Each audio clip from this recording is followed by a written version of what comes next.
Welcome to everyday English with Sonia. നമ്മളിന്ന് 29ാമത്തെ സീനിലെത്തി കേട്ടോ. അപ്പോൾ ഇംഗ്ലീഷ് വളരെ സ്വാഭാവികമായി നാച്ചുറലായി സംസാരിക്കാൻ നമ്മളെ സഹായിക്കുന്ന ഒരു കാര്യത്തെ പറ്റിയാണ് നമ്മൾ ഇന്ന് സംസാരിക്കാൻ പോകുന്നത്. അപ്പോൾ അതെന്താണെന്നല്ലേ, അതിൻ്റെ പേര് ഞാനിവിടെ എഴുതി കാണിക്കുന്നുണ്ട്, കൊളൊക്കേഷൻ. അപ്പോൾ ഈ പേര് കണ്ടിട്ട് പേടിക്കേണ്ട യാതൊരു കാര്യമില്ല, വളരെ എളുപ്പമുള്ള കാര്യമാണ്. എന്ന് മാത്രമല്ല, ഇത് മനസ്സിലാക്കി വരുന്നതോറും നമുക്ക് രസകരമായിട്ട് തോന്നുകയും ചെയ്യും. അപ്പോൾ ഇതെന്താണെന്ന് നിങ്ങൾക്കൊരു ഏകദേശ ധാരണ കിട്ടാൻ ഞാൻ മലയാളത്തിൽ 1-2 ഉദാഹരണം പറയാം. ഇപ്പം നല്ല മഴയുണ്ടെങ്കിൽ നമ്മൾ എന്താണ് മലയാളത്തിൽ പറയുക? ശക്തമായ മഴ എന്ന് പറയും അല്ലേ. കാറ്റാണെങ്കിലും അത് തന്നെ പറയും, ശക്തമായ കാറ്റ്. പക്ഷേ ഇംഗ്ലീഷിൽ എന്താ പറയുക? ശക്തമായ മഴയ്ക്ക് നമ്മൾ ഹെവി റെയിൻ എന്ന് പറയും. പക്ഷേ ശക്തമായ കാറ്റിന് ഇംഗ്ലീഷിൽ എന്താ പറയുക? ഹെവി എന്നല്ല അവിടെ ഉപയോഗിക്കുക, സ്ട്രോങ് വിൻഡ് എന്ന് പറയും. സ്ട്രോങ് വിൻഡ് അല്ലെങ്കിൽ സ്ട്രോങ് വിൻഡ്സ്. കണ്ടോ? അപ്പോൾ മലയാളത്തിൽ നമ്മൾ 2 കാര്യത്തിനും ഒരേ വാക്കാണ് പറഞ്ഞത്, പക്ഷേ ഇംഗ്ലീഷിൽ വ്യത്യസ്തമായ വാക്കുകൾ ഉപയോഗിച്ചു. ഇനി കടുപ്പത്തിലൊരു കാപ്പി എന്നുള്ളതിന് നമ്മൾ ഇംഗ്ലീഷിൽ എന്ത് പറയും? സ്ട്രോങ് കോഫി എന്ന് പറയും. അപ്പോൾ അവിടെ നമുക്ക് മനസ്സിലാക്കാവുന്നത്, പല വാക്കുകളും തമ്മിൽ ചേർത്ത് ഉപയോഗിക്കുമ്പോൾ സ്വാഭാവികമായിട്ട് വരുന്ന ഒരു കോമ്പിനേഷൻ ഉണ്ട്. അപ്പോൾ അതാണ് നമ്മളിന്ന് മനസ്സിലാക്കാൻ പോകുന്നത്. അപ്പോൾ ഈ കോമ്പിനേഷൻസ് ക്രിയകളുടെ കാര്യത്തിലും വരും കേട്ടോ. ഉദാഹരണത്തിന് നമ്മൾ മലയാളത്തിൽ പറയും മരുന്ന് കഴിക്കുക, മരുന്ന് കഴിച്ചോ എന്നൊക്കെ അല്ലേ. ഭക്ഷണത്തിനും നമ്മൾ ഭക്ഷണം കഴിച്ചോ എന്നാണ് പറയുക. പക്ഷേ ഇംഗ്ലീഷിൽ നമ്മൾ ഈറ്റ് മെഡിസിൻ എന്നല്ല പറയുക അല്ലേ, ടേക്ക് മെഡിസിൻ എന്ന് പറയും. പിന്നെ ഒരു കാര്യം, ഇംഗ്ലീഷ് സംസാരിച്ച് തുടങ്ങുന്ന ഒരാളെ സംബന്ധിച്ചിടത്തോളം ഏറ്റവും പ്രധാനപ്പെട്ട കാര്യം സംസാരിക്കുക എന്നുള്ളതാണ്. അപ്പോൾ അവിടെ ശരിയായ വാക്ക് തന്നെ ഉപയോഗിച്ചാലേ കേൾക്കുന്ന ആൾക്ക് മനസ്സിലാവുള്ളൂ എന്നൊന്നുമില്ല. പക്ഷേ ഞാനിങ്ങനെ ഒരു വീഡിയോ ചെയ്യാമെന്ന് വിചാരിച്ചത്, നമ്മൾ ശരിയായത് മനസ്സിലാക്കി വെക്കുന്നത് നല്ലതല്ലേ. നമുക്ക് എപ്പോഴെങ്കിലും ഉപയോഗിക്കണമെങ്കിൽ നമുക്ക് ചെയ്യാൻ സാധിക്കുമല്ലോ. അപ്പോൾ നമുക്ക് ഇന്നത്തെ തുടങ്ങാം കേട്ടോ. അപ്പോൾ ഇന്ന് നമ്മൾ കാണാൻ പോകുന്നത് ഇംഗ്ലീഷിൽ ഏറ്റവും കോമൺ ആയിട്ടുള്ള, ഏറ്റവും സാധാരണയായിട്ട് നമ്മൾ കാണുന്ന 4 വേർബ്സുമായിട്ടുള്ള കോമ്പിനേഷൻസ് ആണ്, അതായത് കൊളൊക്കേഷൻസ് ആണ്. അപ്പോൾ ആദ്യത്തെ വേർബ് ഡു ആണ് കേട്ടോ. ഡു ആയിട്ട് ചേർത്ത് എന്തൊക്കെ നൗൺസ്, അതായത് എന്തൊക്കെ നാമങ്ങൾ ഉപയോഗിക്കാമെന്ന് നമുക്ക് നോക്കാം. ഒന്നാമത്, നമ്മൾ ദിവസേന എന്നുള്ള രീതിയിൽ പൊതുവായി ചെയ്യുന്ന ചില കാര്യങ്ങളില്ലേ, ഇപ്പോൾ വീട്ടുജോലികൾ അല്ലെങ്കിൽ വ്യായാമം, ഇങ്ങനെയുള്ള കാര്യങ്ങളെയൊക്കെ പറ്റി പറയാൻ നമ്മൾ ഇംഗ്ലീഷിൽ ഉപയോഗിക്കുന്ന വേർബ് ഡു ആണ്. അപ്പോൾ നമുക്ക് ഇങ്ങനെ പറയാം, ഡു ഹൗസ് വർക്ക്, വീട്ടുജോലി. ഇപ്പോൾ do house work. House work എന്നുള്ളതിന് പകരം നമുക്ക് ഹൗസ് ചോഴ്സ് എന്ന് പറയാമല്ലോ. അപ്പോൾ അതും പറയാം, ഡു ഹൗസ് ചോഴ്സ്, അല്ലെങ്കിൽ ഡു ചോഴ്സ് എന്ന് മാത്രം പറയാം. അതുപോലെ വ്യായാമം ദിവസേന എന്നുള്ള രീതിയിലൊക്കെ ചെയ്യുന്നതാണ്. അപ്പോൾ നമ്മൾ എന്ത് പറയും? Do exercise. അപ്പോൾ നമുക്ക് ഇങ്ങനെ പറയാം, ഞാൻ എന്നും വ്യായാമം ചെയ്യുന്നു. അത് ഇംഗ്ലീഷിൽ എങ്ങനെ പറയാം? I do exercise daily. ഇതേപോലെ നമ്മൾ ഈ മുടിയൊക്കെ ചീവുക അല്ലെങ്കിൽ ചീവി കെട്ടുക എന്നൊക്കെ ഉള്ളതിന് നമുക്ക് ഇംഗ്ലീഷിൽ പറയാവുന്നത് ഡു ചേർത്താണ്. അപ്പോൾ എങ്ങനെ പറയും? Do one's hair. അപ്പോൾ ഇവിടെ വൺസ് എന്ന് വെച്ചാൽ ഉദ്ദേശിക്കുന്നത്, അതിന് പകരം നമുക്ക് ഡു മൈ ഹെയർ എന്ന് പറയാം, അല്ലെങ്കിൽ ഡു ഹെർ ഹെയർ എന്ന് പറയാം. അപ്പോൾ ഈ ചീവുക എന്നുള്ളതിന് പറ്റിയൊരു വേർബ് ഇംഗ്ലീഷിൽ ഇല്ലേ? ഉണ്ട്. നമുക്ക് വേണമെങ്കിൽ ബ്രഷ് ദ ഹെയർ എന്ന് പറയാം, അല്ലെങ്കിൽ കോം ദ ഹെയർ എന്ന് പറയാം. പക്ഷേ ഇവിടെ ഡു ദ ഹെയർ എന്ന് പറയുമ്പോൾ ഇതാണ് ഉദ്ദേശിച്ചത് നമുക്കറിയാം അല്ലേ. ബ്രഷിന് പകരം നമ്മൾ ഡു എന്ന് ഉപയോഗിക്കുന്നു എന്നേ ഉള്ളൂ. അപ്പോൾ നമുക്ക് പറയാം, എനിക്കിനി മുടി ചെയ്യേണ്ടതുണ്ട്, I need to do my hair. അതുപോലെ പാത്രങ്ങൾ കഴുകുക എന്നുള്ളതിന് നമ്മൾ ഡു ദ ഡിഷസ് എന്ന് പറയുമല്ലോ. അതെന്തുകൊണ്ടാണ്? അവിടെ ശരിക്കും പറഞ്ഞാൽ ഉദ്ദേശിക്കുന്നത് വാഷ് ദ ഡിഷസ് എന്നാണ്. പക്ഷേ അവിടെ ആ അർത്ഥം വ്യക്തമാണ്. അപ്പോൾ വാഷ് എന്നുള്ളതിന് പകരം എനിക്ക് ഡു എന്ന് പറയാം, ഡു ദ ഡിഷസ്. അതേപോലെ തന്നെയാണ് ഡു ദ ലോണ്ട്രി. അവിടെ ഞാൻ ഉദ്ദേശിക്കുന്നത് തുണി കഴുകുക എന്നുള്ളതാണ്. But do the laundry. ഇനി ഉപകാരം ചെയ്യുക എന്നുള്ളത് പറയാൻ നമ്മൾ ഉപയോഗിക്കുന്നതും ഇതേ വാക്കാണ്, ഡു മീ എ ഫേവർ എന്നാണ് കേട്ടോ. ചിലപ്പോൾ തെറ്റായ ഒരു വാക്കവിടെ ഉപയോഗിക്കാറുണ്ട്, മേക്ക് മീ എ ഫേവർ എന്ന്. പക്ഷേ മേക്ക് അല്ല ഇവിടെ ശരിക്കുള്ള എൻ്റെ കോമ്പിനേഷൻ, ഡു ആണ്. Do me A favour. ദയവായി എനിക്കൊരു ഉപകാരം ചെയ്തു തരാമോ എന്ന് നമ്മളെങ്ങനെ ഇംഗ്ലീഷിൽ പറയാം?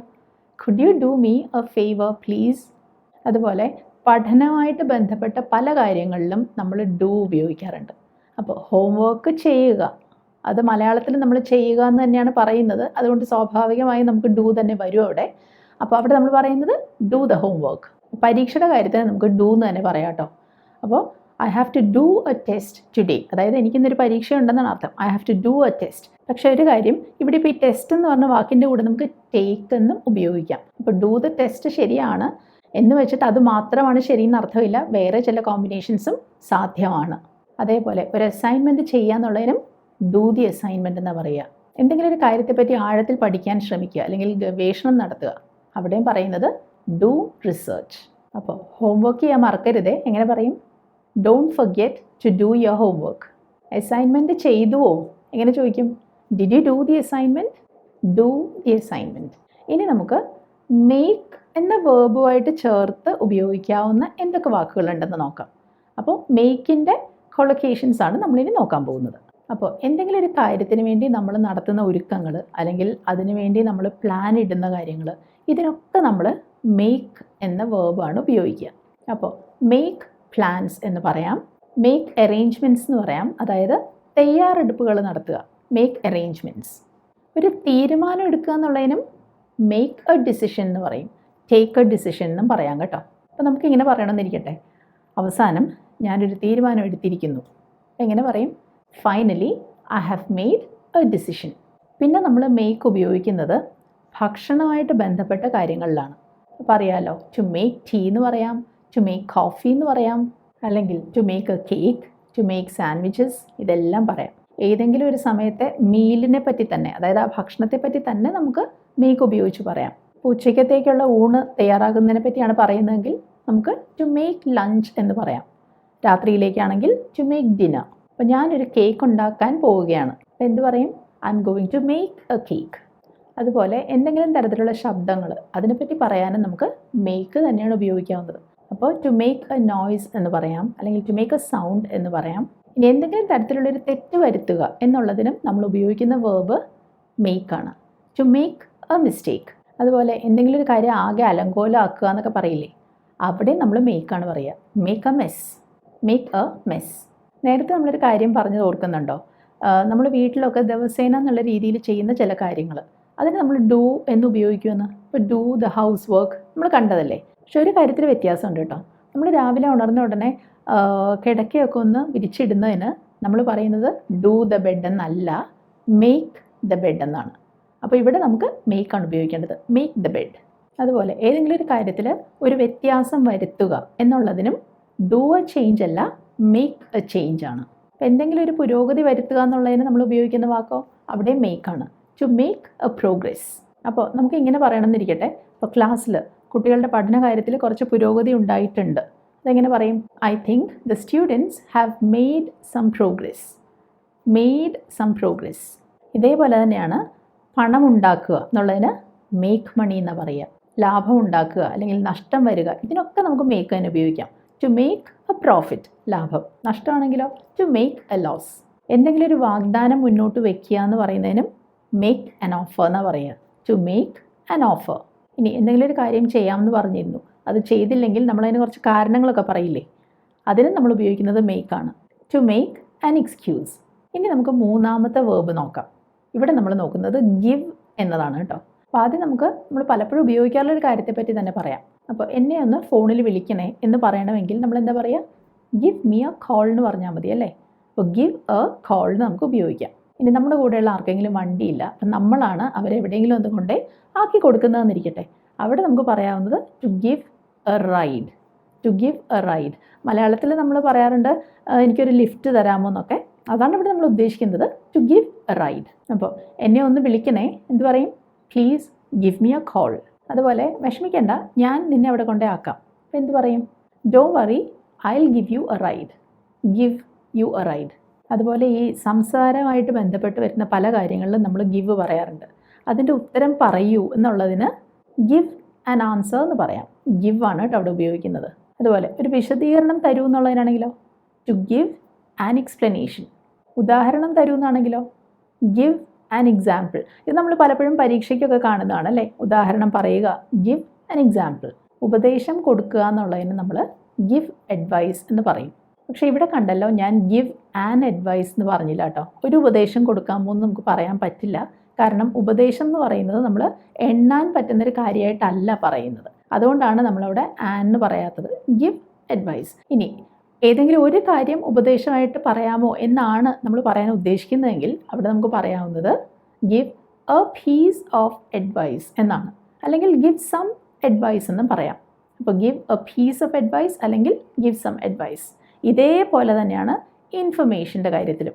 എന്തെങ്കിലും വിവരം കൊടുക്കുക എന്നുള്ളതിന് ഗിവ് ഇൻഫർമേഷൻ. പക്ഷേ ഗിവ് ആൻ ഇൻഫർമേഷൻ എന്ന് പറയരുത്, ഗിവ് സം ഇൻഫർമേഷൻ അല്ലെങ്കിൽ give a piece of information. അപ്പോൾ ഞാൻ മുൻപ് പറഞ്ഞല്ലോ, സംസാരമായിട്ട് ബന്ധപ്പെട്ട പല കാര്യങ്ങളിലും നമ്മൾ ഈ ഗിവ് എന്ന വേർബ് ഉപയോഗിക്കുമെന്ന്. അതേപോലെ തന്നെയാണ് ഇനിയും നമുക്ക് പറയാം ടു ഗിവ് എ ടോക്ക്. എന്തെങ്കിലും ഒരു കാര്യത്തെപ്പറ്റി സംസാരിക്കുക. അത് വളരെ കാഷ്വലായിട്ടാവാം അല്ലെങ്കിൽ ഫോമലായിട്ടുള്ളൊരു പ്രസംഗമാവാം. അവിടെ എല്ലാം നമുക്ക് ഗിവ് പറയാം. To give a talk. അല്ലെങ്കിൽ ഒരു പ്രസംഗം എന്ന് തന്നെയാണ് ഉദ്ദേശിക്കുന്നതെങ്കിൽ ഗിവ് എ സ്പീച്ച്. ചിലപ്പോൾ പ്രഭാഷണം എന്നുള്ള അർത്ഥത്തിലാണ് പറയേണ്ടതെങ്കിലും ഗിവ് ഉപയോഗിക്കണം. Give A lecture. അപ്പോൾ നമുക്ക് പറയേണ്ടത് ഇങ്ങനെയാണ്, അയാൾ ഒരു പ്രസംഗം നടത്താൻ തയ്യാറെടുത്തിരുന്നില്ല. അപ്പോൾ അതെങ്ങനെ ഇംഗ്ലീഷിൽ പറയുക? He was not prepared to give a speech. ഇനി നമുക്ക് ഹാവ് എന്ന വേർബുമായിട്ട് ചേർന്ന് വരുന്ന ചില കോമ്പിനേഷൻസ് നോക്കാം. ഒരു പാർട്ടി കൊടുക്കുക എന്നൊക്കെയുള്ള അർത്ഥം കിട്ടാൻ നമുക്ക് പറയാവുന്നത് ടു ഹാവ് എ പാർട്ടി എന്നാണ്. ഇത് കൂടാതെ ടു ത്രോ എ പാർട്ടി എന്ന് പറയാം, ടു ഗിവ് എ പാർട്ടി എന്നും പറയാം. പക്ഷേ ടു മേക്ക് എ പാർട്ടി എന്ന് പറയാറില്ല. അപ്പോൾ എനിക്ക് പറയേണ്ടത് ഇതാണ് കേട്ടോ. ഇന്ന് വൈകിട്ട് ഞങ്ങളൊരു ചെറിയ പാർട്ടി നടത്തുന്നുണ്ട്. അപ്പോൾ എങ്ങനെ പറയും? We are having a small party this evening. We are having a small party this evening. അപ്പോൾ മുൻപ് നമ്മൾ ബ്രേക്ക്ഫാസ്റ്റോ അല്ലെങ്കിൽ ലഞ്ചോ ഒക്കെ ഉണ്ടാക്കുക എന്നുള്ളതിന് ടു മേക്ക് എന്ന് ഉപയോഗിച്ചല്ലോ. ഇനി ഇത് കഴിക്കുക എന്നുള്ളതിന് നമ്മൾ എന്താ പറയുക? ഈറ്റ് എന്ന് വേണമെങ്കിൽ പറയാം, പക്ഷെ അതിന് നല്ലൊരു രീതി ഹാവ് ചേർത്ത് പറയുന്നതാണ്. അപ്പോൾ നമുക്ക് പറയാം ടു ഹാവ് ബ്രേക്ക്ഫാസ്റ്റ് അല്ലെങ്കിൽ ടു ഹാവ് ഡിന്നർ. അപ്പോൾ ഇതാണ് എനിക്ക് പറയേണ്ടത്. ഉച്ചയ്ക്ക് ഊണിന് ഞാൻ മിക്കവാറും ചോറാണ് കഴിക്കാറുള്ളത്. അപ്പോൾ ഞാൻ എന്ത് പറയും? I usually have rice for lunch. I usually have rice for lunch. ചിലപ്പോൾ നമ്മൾ പറയാറില്ലേ, ആ സമയം നന്നായി ആസ്വദിക്കൂ അല്ലെങ്കിൽ രസകരമായി ചെലവിടൂ എന്നൊക്കെ. ആ അർത്ഥത്തിൽ നമുക്ക് ഹാവ് പറയാം. To have a good time, to have a great time. തിരിച്ചു ആവാട്ടോ, എന്തെങ്കിലും തരത്തിൽ ബുദ്ധിമുട്ടുള്ളൊരു സമയത്തൂടെയാണ് നമ്മൾ പോകുന്നതെങ്കിൽ അവിടെ നമുക്ക് ഹാവ് തന്നെ പറയാം. He is having a rough time അല്ലെങ്കിൽ he is having a difficult time എന്ന് പറയാം. അപ്പോൾ ഇങ്ങനെ പറയണമെന്നിരിക്കട്ടെ, ജോലി നഷ്ടപ്പെട്ടതിന് ശേഷം അവന് ആകെ ബുദ്ധിമുട്ടുള്ളൊരു സമയമായിരുന്നു. അപ്പോൾ എന്ത് പറയും? He had A rough time after losing his job. He had A rough time, അതായത് ഡിഫിക്കൽട്ട് ടൈം എന്നാണ് ഉദ്ദേശിക്കുന്നത്. അതുപോലെ സാധാരണയുള്ള ചില അസുഖങ്ങളെപ്പറ്റി പറയുമ്പോഴൊക്കെ നമുക്ക് ഹാവ് പറയാം. അപ്പോൾ to have a cold, to have a headache, to have a flu ഒക്കെ പറയാവുന്നതാണ്.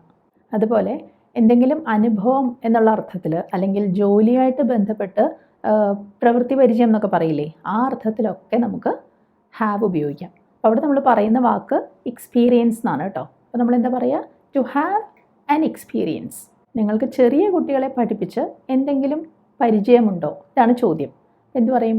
Do you have any experience of teaching young kids? കണ്ടോ, do you have any experience. അതുപോലെ എന്തെങ്കിലും ഒരു പ്രശ്നം, ഒരു ബുദ്ധിമുട്ട് എന്നുള്ള അർത്ഥത്തിലൊക്കെ നമുക്ക് ഹാവ് ഉപയോഗിക്കാം. She has A problem, I have A problem. അപ്പോൾ പ്രോബ്ലം പോലെ തന്നെ ഒരു വാക്കാണ് ഇഷ്യൂ അല്ലെങ്കിൽ ട്രബിൾ അല്ലെങ്കിൽ ഡിഫിക്കൽറ്റി. ഇവിടെ എല്ലാം നമുക്ക് ഹാവ് ഉപയോഗിക്കാം. മുൻപ് നമ്മൾ കണ്ടല്ലോ, പ്രസംഗിക്കുക അല്ലെങ്കിൽ ഒരു പ്രഭാഷണം നടത്തുക എന്നൊക്കെ ഉള്ളതിന് നമ്മൾ ഗിവ് എന്ന വേർബല്ല ഉപയോഗിച്ചത്. ഇവിടെ രണ്ട് പേര് തമ്മിലുള്ള അല്ലെങ്കിൽ രണ്ടിൽ കൂടുതൽ ആൾക്കാർ തമ്മിലുള്ള സംഭാഷണങ്ങൾക്ക് നമുക്ക് ഹാവ് ഉപയോഗിക്കാം. അപ്പോൾ ഹാവ് എ ചാറ്റ് എന്ന് പറയാം. വളരെ ഇൻഫോർമലായിട്ട് കാഷ്വലായിട്ട് നമ്മൾ പറയുകയാണ് ടു ഹാവ് എ ചാറ്റ്. അതായത് കുറച്ച് പേര് തമ്മിൽ സംസാരിക്കുന്നു. ചാറ്റിന് പകരം നമുക്ക് കോൺവെർസേഷൻ എന്ന് പറയാം. അപ്പോൾ ടു ഹാവ് എ കോൺവെർസേഷൻ. ഇനി ഒരു ചർച്ച എന്നാണ് നമുക്ക് പറയേണ്ടതെങ്കിൽ അവിടെ നമുക്ക് വേറൊരു വാക്ക് ഉപയോഗിക്കണം. ഡിസ്കഷൻ എന്നാണ് പറയുക. അപ്പോൾ അവിടെ നമ്മൾ ഉപയോഗിക്കുന്ന വേർബ് സെയിം ആണ്, ടു ഹാവ് എ ഡിസ്കഷൻ. അപ്പോൾ ഭാവി പരിപാടികളെ പറ്റി ഞാൻ അയാളുമായി ഒരു ചർച്ച നടത്തി. അപ്പോൾ എന്ത് പറയും? I had a discussion with him about the future plans. കണ്ടോ, ഐ ഹാഡ് എ ഡിസ്കഷൻ. അപ്പോൾ ഇവിടെ നിങ്ങൾക്ക് കാണാമല്ലോ, ഇന്ന് നമ്മൾ പഠിച്ച 4 വേർബ്സും ഞാനൊരു ബോക്സിൽ തന്നിട്ടുണ്ട്. Do, give, make, have. അടുത്ത ബോക്സിൽ ഇതുമായിട്ട് ചേർക്കാൻ പറ്റിയ 4 നൗൺസും തന്നിട്ടുണ്ട്. അപ്പോൾ ആദ്യത്തെ എന്താണ്? A ride, A mistake, an experience. നാലാമത്തത് എ ഫേവർ. ഇത് നിങ്ങൾ ശരിയായ രീതിയിൽ ചേർക്കണം. ഈ 4 കോമ്പിനേഷൻസ് നമ്മൾ ഓൾറെഡി കണ്ടു കഴിഞ്ഞതാണ്. ഞാനിപ്പോൾ ഉത്തരം പറയാം, പക്ഷെ അതിന് മുൻപ് നിങ്ങൾ ആ വീഡിയോ ഒന്ന് പോസ് ചെയ്തിട്ട് ഈ വാക്കുകൾ തമ്മിൽ ശരിയായ രീതിയിൽ ചേർക്കണം. നിങ്ങൾക്ക് എത്രമാത്രം ഇന്നത്തെ ഒരു സെഷനിൽ നിന്ന് മനസ്സിലാക്കാൻ പറ്റിയെന്ന് മനസ്സിലാവുമല്ലോ.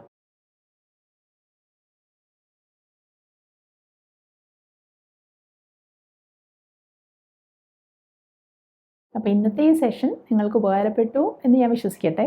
നിങ്ങൾ അഭിപ്രായങ്ങൾ അറിയിക്കണം. നമുക്കിനി അടുത്തതിൽ കാണാം. അടുത്തത് 30ാമത്തെ സീനാണ് കേട്ടോ. ബൈ.